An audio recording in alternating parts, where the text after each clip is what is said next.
August 19th, 1987. A lone gunman, Michael Ryan, took to the streets of Hungerford in Berkshire with an armoury of weapons. In the space of 1 hour, he fired over 119 shots, killing 16 people and injuring a further 15. That one man's actions changed the lives of the people at the centre of the killing spree. His devastation to their lives took less than an hour and stayed with them for a lifetime. It was a crime that changed Britain.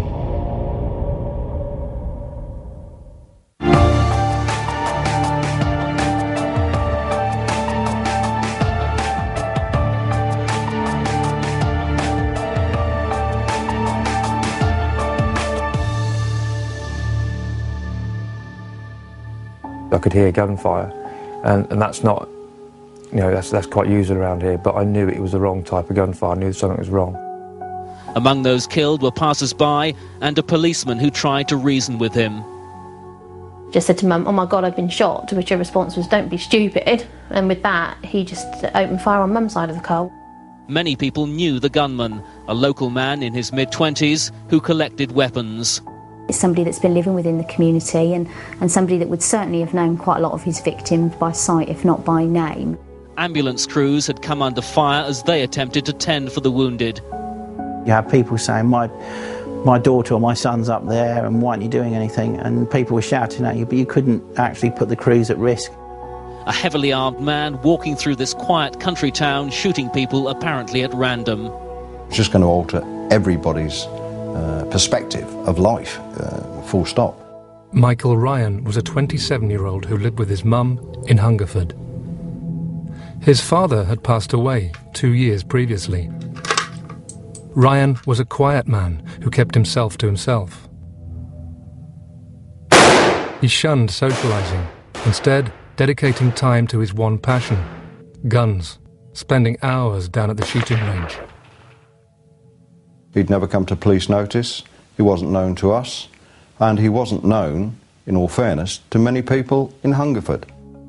I know he had lots of different jobs and things, because my grandmother, who lived in the same road, used to gossip about everybody that lived in the street, and that was sort of coming across in conversation, the things that his mother had said about him, but nothing at all to indicate anything sort of sinister really was going on. And I don't think anybody could sort of quite believe that it was Michael Ryan, because a lot of the other people who were injured did come from Southview and they were his neighbours. In the ambulance service, we took his father to the day centre on a regular basis, and the only time that I actually came across Michael Ryan was when we used to take him home, and sometimes he used to be sort of standing in the doorway. You'd only see him if he was walking his dog or he was doing something for his mum's car, and that was it. Never see him any other time. This film will tell the story of the Hungerford Massacre through the eyewitness accounts of 4 people at the centre of the tragedy.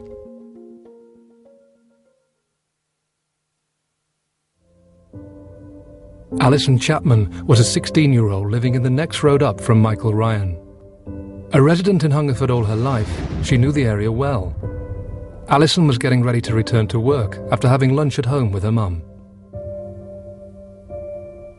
Yeah, well, it was a sunny day in August, school holidays. I just finished school because I was 16 at the time.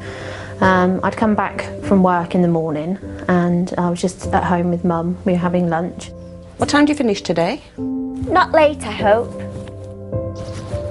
Carl Harris was a 21-year-old soldier on leave from the army at his parents' house across town. His family moved to Hungerford just 5 years previously. The day started when I was out with my little brother fixing my car. I was due to go back to the army in the next couple of days, and I had to do some repairs on it. Sylvia Pascoe lived a few doors up from Michael Ryan in Southview with her husband and 2 children.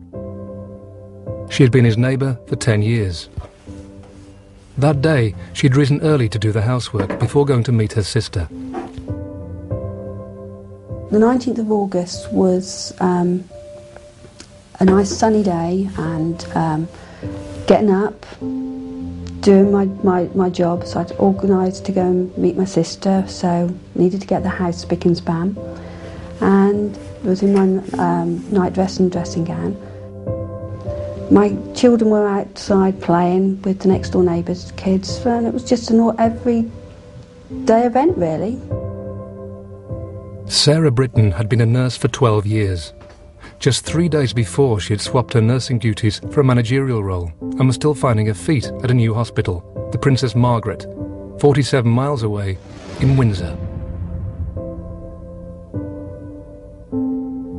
I'd been employed as a service manager for the medical wards, and on getting up I put on an outfit because I was still obviously out trying to impress, and I had a really busy day. The programme was sort of preset for me, and I remember I think just grabbing a sandwich for lunch. As the residents of Hungerford settle into their daily business, police in the adjoining town of Newbury are getting confused reports of an attempted armed robbery at a petrol station down the road.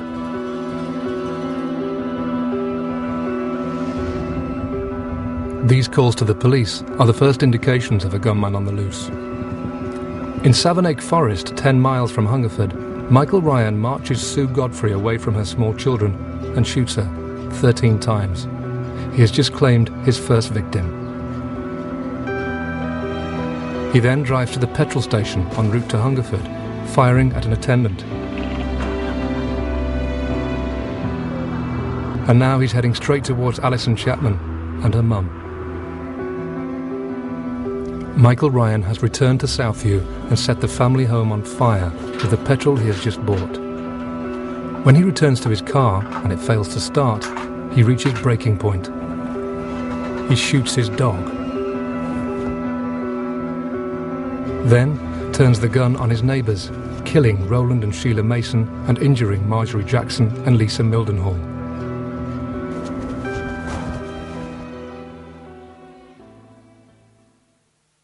Our house backed onto what is the primary school in Hungerford, and they were doing maintenance work, so there were scaffolders and builders, and we just heard what was like scaffolding poles being dropped. Did you hear that noise? Probably kids playing, don't worry. They'll make the horses skittish. Can we go check on them? They'll be fine. Come on, let's get you to work. See? They're really loud. I'm sure they're coming from near Southview. So we thought, oh, Mum dropped me off at work, but we'll go via that way just to check that she's all right, not running around the field and hurting herself. We turned down the bottom of Clark's Gardens, which is where we lived. It's a short drive, probably about 30 seconds, not very far at all.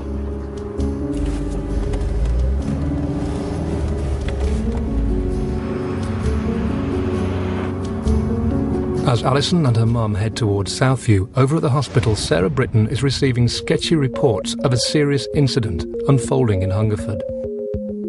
The gentleman that came in was the Deputy Unit General Manager. He stood in the doorway. He certainly had an air about him, sort of, that he needed my attention fairly quickly, and that he just generally stated that we were going together around to the A&E department, and he was out of the door virtually as he sort of finished that sentence. The major incident plan had been activated. Doctors, nurses, could I have your attention, please? It wasn't until we were actually in the department that he briefed all the staff to say that there had been an incident at Hungerford. Meanwhile, a concerned Alison and her mum are almost at Southview. Because I was working in a sandwich packing company, a summer holiday job, I'd learnt to pack tuna and onion sandwiches, and we'd had them for lunch, and we were talking about that. In front of us was a police car which was parked on the right hand side. It was parked half up the bank, so it just looked like it had parked there out the way for passing traffic.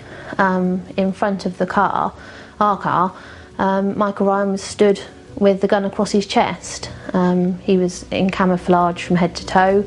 He just glanced towards the car, and then before me and Mum could really say an awful lot to each other, he just opened fire on the car.